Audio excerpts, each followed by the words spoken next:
3,682 ICOs have become a parody of themselves. Watchdog ICOs exit scamming, ERC20 token wallets getting emptied via smart contract bugs, people dying in token sale publicity stunts. The world of ICOs has become so bizarre it's impossible to tell what's real and what's satire. As a glimpse into the events of the past week shows, there's never a dull day in ICO land.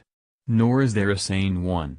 The ICO is dead. Long live the ICO. It's easy to take potshots at ICOs. The same thing happens to every shiny thing once it loses its luster. From new metal to flared trousers and from Twinkies to mini discs, everything was cool at one time, until it wasn't. It's open season on ICOs right now, and the current crop of crowd sales are making it very easy for the haters to hate.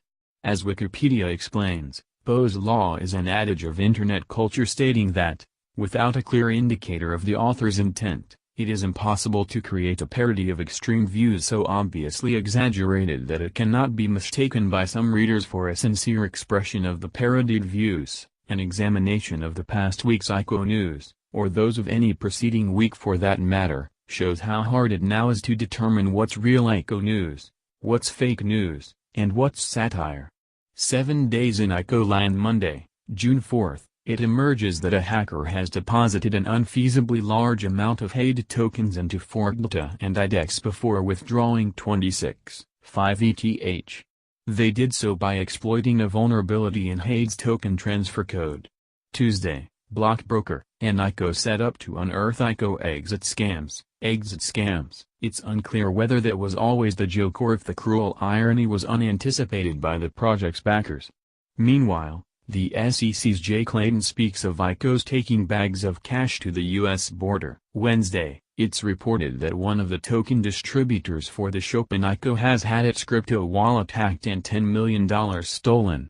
Elsewhere, an ICO Telegram channel is caught selling pooled tokens for projects that it doesn't even have an allocation for. Thursday, an ICO emails news.bitcoin.com trying to drum up publicity over Apple stealing its logo.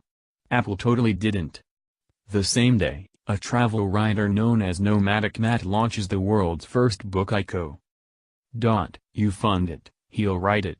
Friday, Phantom, one of June's most popular ICOs, has its Telegram channel stolen by a hacker. Admins eventually managed to regain control of it. Meanwhile, a 2-day ICO competition, a crowd-sale equivalent of a Battle of the Bands competition, concludes with Pigsby taking gold for their winning pitch. The team receive a $600,000 pre-sale investment and a listing on a top 3 exchange.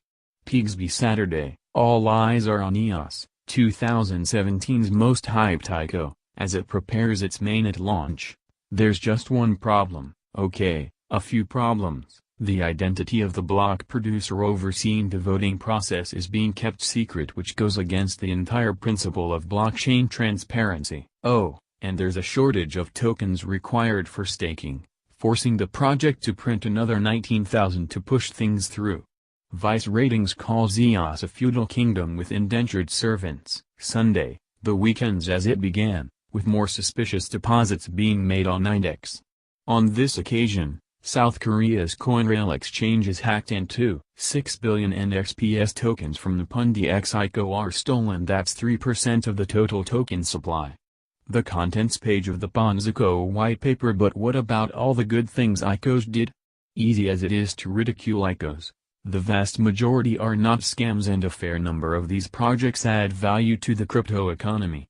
It's just unfortunate that the misbehavior and mishaps of the more egregious projects outweigh the good work done by the few. If only all crowd sales were as honest as Ponzico, which makes no secret of its desire to scam investors from the outset. That ICO is a parody. With the rest, it's often hard to tell.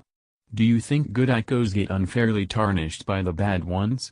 Let us know in the comments section below. Images courtesy of Shutterstock, Uproxx, Ponzico, and Pigsby.